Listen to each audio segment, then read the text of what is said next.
अरे आग लगे, ये भी कोई जिंदगी है। सुबह से चिल्लम चिल्ली पुकार सुन के मैं तो तंग आ गई हूँ। अरे वो भी क्या दिन थे जब मैं गांव में रहा करती थी। पहले बड़ी सुखी थी मैं। पहले मेरी जिंदगी क्या थी और अब क्या हो गई है। शहर में तो लोग भेड़ बकरी की तरह जीते हैं। जीने का असली मजा तो गांव में है। क्यों, क्या हुआ माँ जी? आज गांव की बहुत याद आ रही है आपको? अरे हाँ बहू, शहर का जीना भी कोई जीना है। लोगों की आधी जिंदगी तो सड़कों के ट्रैफिक में निकल जाती है और यहाँ रखा ही क्या है।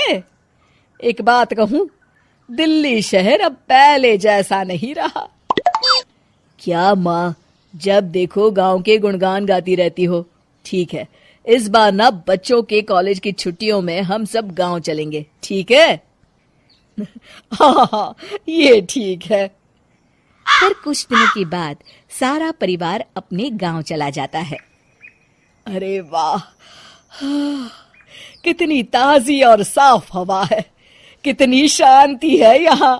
चल बहू, अब बढ़िया सा खाना बना दे, मजे से आंगन में बैठ के खाएंगे। सुशीला गांव का माहौल देख बड़ी खुश होती है। 2 दिन के बाद गांव की कुछ औरतें सुशीला के घर आती हैं। बड़े दिनों के बाद गांव आई है सुशीला। हमें तो लगा कि तू शहर जाके गांव को भूल गई। और बतिया, तेरी बहू कैसी है? जरा मिलवा तो उससे। अरे मेरी बहू तो लाखों में एक है। बड़ी किस्मत वाली हूँ मैं जो मुझे जानकी जैसी बहू मिली है। हमेशा मेरी सेवा में लगी रहती है और आज तक कभी पलट कर जवाब नहीं दिया उसने। सुशीला की बातें सुनकर सभी औरतें हंसने लगती है।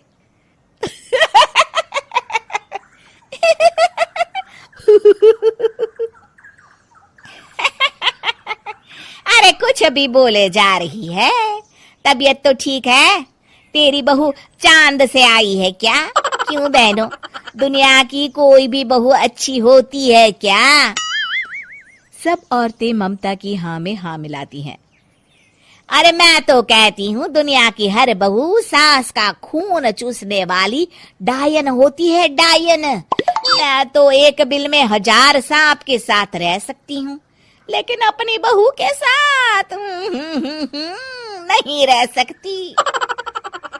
हाँ, तूने सही कहा।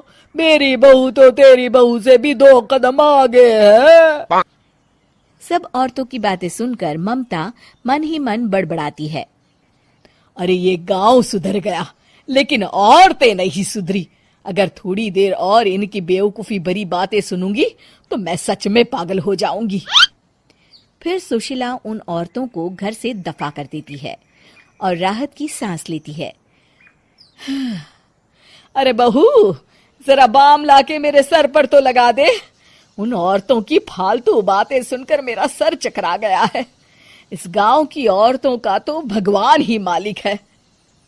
फिर अगले दिन सुशीला की सास उससे कहती है, अरे बहू, तू यहाँ क्या आराम फरमाने आई है? आखिर ये तेरा ससुराल है। चल चल, घर के कामों में हाथ बटा। शहर में कुछ काम धाम तो करती नहीं है। जरा अपने आप को तो देख, कितनी मोटी हो गई है। सारा दिन घर का काम करने के बाद शाम को सुशीला, हाय मेरी कमर, हाय मेरे पैरों ने तो जवाब दे दिया। आज तो मुझसे मक्खी भी न मारी जाएगी। अरे बहू, जरा आकर मेरे हाथ पैर तो दबा दे। जी माँ जी, अभी आती हूँ। तभी सुशीला की सास जानकी को रोकते हुए कहती है, अरे रुक जा बहू, एक दिन काम करके इसको इसकी नानी याद आ गई। हम लोग तो रोज इतना काम करते हैं, कोई जरूरत नहीं इसके हाथ पैर दबाने की। सुबह तक सब ठीक हो जाएगा। सुशीला अपनी सास की बातें सुनकर हैरान रह जाती है। इस तरह धीरे धीरे गांव आने के बाद सुशीला की परेशानी शुरू हो जाती है। फिर एक दिन अरे आज तो मैं कपिल शर्मा देखूंगी क्योंकि आज संडे है। सुशीला जैसे ही टीवी ऑन करती है तभी बिजली कट जाती है। अरे सत्यानाश, इस बिजली को भी अभी जाना था। इतने दिनों से मैं टीवी सीरियल देख नहीं पाई। हमारा देश इतनी तरक्की कर रहा है, अरे पता नहीं ये गांव कब सुधरेगा। अरे अब तो 2 दिनों के लिए बिजली को भूल जा, ये तो यहाँ रोज की बात है। अब इस अंधेरे में रहने की आदत डाल ले। हाँ। हे भगवान, अब क्या होगा? ऊपर से इन मच्छरों ने जीना हराम कर रखा है। दूसरी तरफ घर के काम कर करके और बिना किसी सुविधा के सुशीला तंग आ जाती है और उसे शहरी जीवन याद आने लगता है। क्यों माँ, मजा आ रहा है ना? अरे आपने ऐसी सूरत क्यों बना रखी है? मुस्कुराइए, अब हम गांव में हैं। मोहन के साथ जानकी भी अपनी सास की खिंचाई करती है। हाँ हाँ माँ जी, आप ही तो यहाँ की बड़ी तारीफ कर रही थी। फिर अभी तो कुछ ही दिन बीते हैं, वैसे भी अब तो आप यहीं रहने वाली है ना? अरे नहीं नहीं बहू, मैं एक दिन और यहाँ रुकी तो मर जाऊंगी। मुझे शहर ले चलो। क्या दिन थे, कितनी सुखी थी मैं वहां। ठीक है माँ, हम कल ही वापस शहर चले जाएंगे।